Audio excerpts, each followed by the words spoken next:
Sekarang ini Bapak Ibu, Gus Salam, Gus Kausar,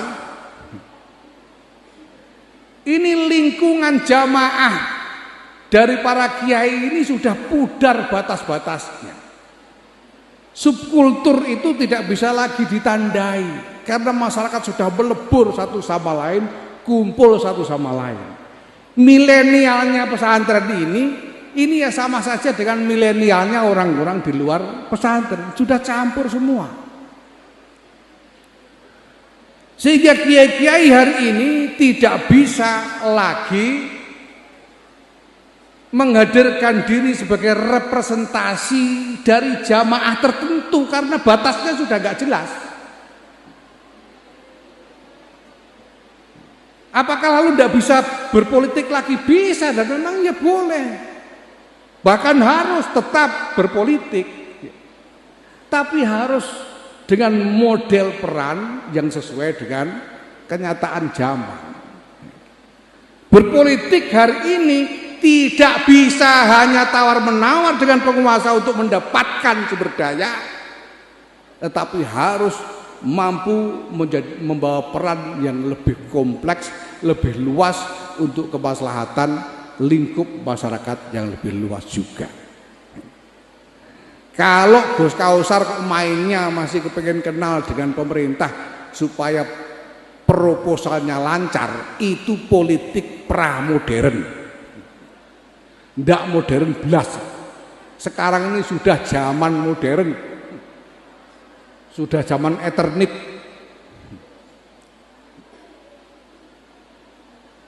Maka tidak bisa lagi kiai-kiai kita harapkan berperan seperti pada masa lalu. Peran politiknya tetap harus dijalankan, tapi dengan cara yang beda. Jurus pencaknya itu harus lain. Kalau jurus pencaknya masih jurus pencak tahun 90-an, susah.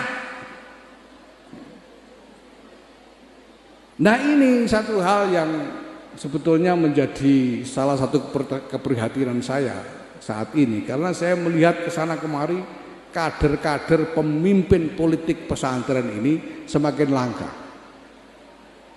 Mohon maaf. Sudah, saya terang-terangan aja. PKB, terang-terangan aja ya. PKB yang katanya partai politik yang dibuat oleh NU.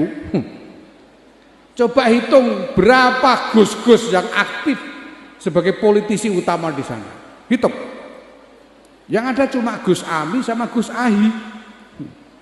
Maksudnya Abdul Muhaimin Iskandar dan Abdul Halim Iskandar, itu kan Ami dan Ahi. Yang lain-lain masih diperankan dalam model perang modern. Ini yang harus kita rubah. Itu sebabnya sebetulnya kemarin itu saya pengen ngajak Gus Salam sama Gus Kausar ke Jakarta ini supaya ngerti jalannya Jakarta gitu loh, enggak kesasar-sasar nanti kalau ke sana itu gitu. Pengennya ya, tapi ya enggak diizinkan, ya sudah, enggak apa-apa. Nanti saya cari yang lain. Karena kita tetap butuh kader-kader kepemimpinan dari pesantren. Karena ini soal lagi-lagi soal bagaimana kita berkhidmat untuk menjaga kepentingan-kepentingan agama. Dan ini zaman berjalan dengan cepat sekali, kita harus belajar dengan cepat supaya bisa menangkap dan menyesuaikan diri dengan perubahan-perubahan. Mau saya itu Gus Kausar jangan lama-lama belajarnya, dekem tok ning Jawa Timur. Lihat dunia luas. Dunia ini bukan cuma sepincuk, ini dunia luas sekali. Dan kita harus berani mengarunginya. Kader-kader pesantren harus berani mengarunginya. Karena kalau tidak, kita akan hanya menjadi korban dari mereka yang sekarang bermain-main di sana. Nah, ini semua harus kita pahami supaya kita ini jelas cara kita memahami masalah dan cara kita membangun strategi untuk memecahkan masalah. Kalau soal hidup enak, hidup kepenak, hidup yang tidak ada kesulitan, gampang sampai itu wiridan itu dilakoni sudah pasti. Sampai itu dapat wiridan Fatihah 100 kali sehari dari Gus Bi, dapat wiridan selawat Jibril, dapat wiridan itu lakukan. Sudah enak, sudah pasti enak hidup ini. Enggak akan ada kesulitan. Apalagi cuma kepengen jadi nyai saja, itu besok pagi juga bisa, itu Pak Amin berani menjamin itu. Kalau mau jadi nyai Rodia saja, itu gampang. Tapi menegakkan peran yang bermakna bagi masyarakat, bagi kemanusiaan, ini yang membutuhkan pergulatan yang berat dan tekad yang kuat dari kita semua. Bapak Ibu sekalian yang saya hormati, ini saya sudah sangat hati-hati ini bicara karena saya tahu ini akan di broadcast di YouTube. Jadi ya ini ya akan bikin geger dikit-dikit tapi terukur.